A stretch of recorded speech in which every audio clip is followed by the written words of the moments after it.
bin. Guess what? It's vlog 29 of new normal, which is old normal now. But it's Sunday. That can only mean one thing. What's my COVID results? And what's my weight? Bloodstone 8.5 plus. Negative result, which of course is positive. So COVID result good because it was negative, which is positive. And weight went up a bit because I'm drinking some bud this week and then half a case of bud just to see if I can actually put weight back on again, which I could. So next week back to normal again. Climate change is in the news again because we're having Cop26 where all the leaders of the world, or a lot of leaders of the world, are flying into Glasgow to have a meeting about flying too much. Also, it's a bit pointless to me. Anyway, hopefully we'll come up with something to save the planet for future generations. If you're watching this and you're on a spaceship going somewhere because the planet's dead, then you know when it all happened. It was now. Sorry. Something that we do, and I've no idea why we do it, and it does me head in, is we change our clocks. We put them forwards and backwards so that in winter it's darker an hour early.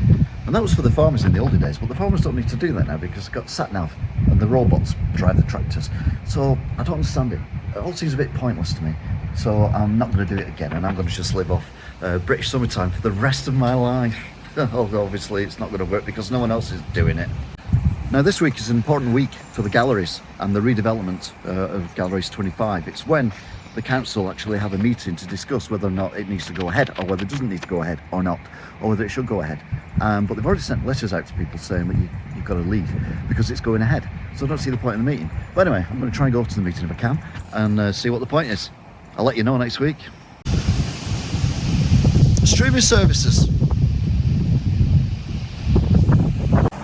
Corona's still with us. You never know, it's going to sneak up behind you.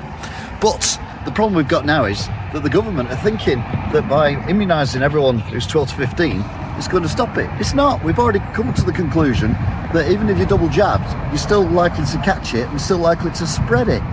And you're still possibly likely, less likely, but still possibly likely to end up in hospital with it. So I don't understand the government's policy at the minute. I think they're just screwing things up for everyone. And I think we should get rid of them, get someone else in, but not Labour, because they're even worse. Streaming services. Streaming services cost a lot of money, and people won't have that money anymore now. Plus, it's someone else who decides what you can watch, i.e. the people sat in the offices of the people who you pay the money to. So our DVD is going to make a comeback, because if you want to watch a movie, I don't know, Lock, Stock and Two Smoking Barrels, is it on your streaming service? And if it's not, what can you do about it? Well, if you've got the DVD, just whack it on and off you go. And you don't have to pay extra, because once you own it, you own it. So is it the end for streaming services? The cinemas, they've definitely had their day, haven't they? I wouldn't build another cinema. God, that'd be insane. Imagine someone trying to build a new cinema at the moment, coming up with plans for something like that. That'd be bonkers, wouldn't it? Oh, Jesus. Oh. One thing life's taught me is expect the unexpected.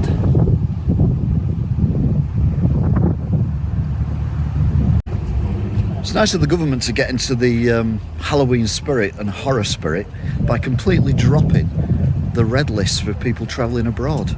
Travelling abroad is not essential for COVID and for the planet. So stop it. Make everywhere red lists.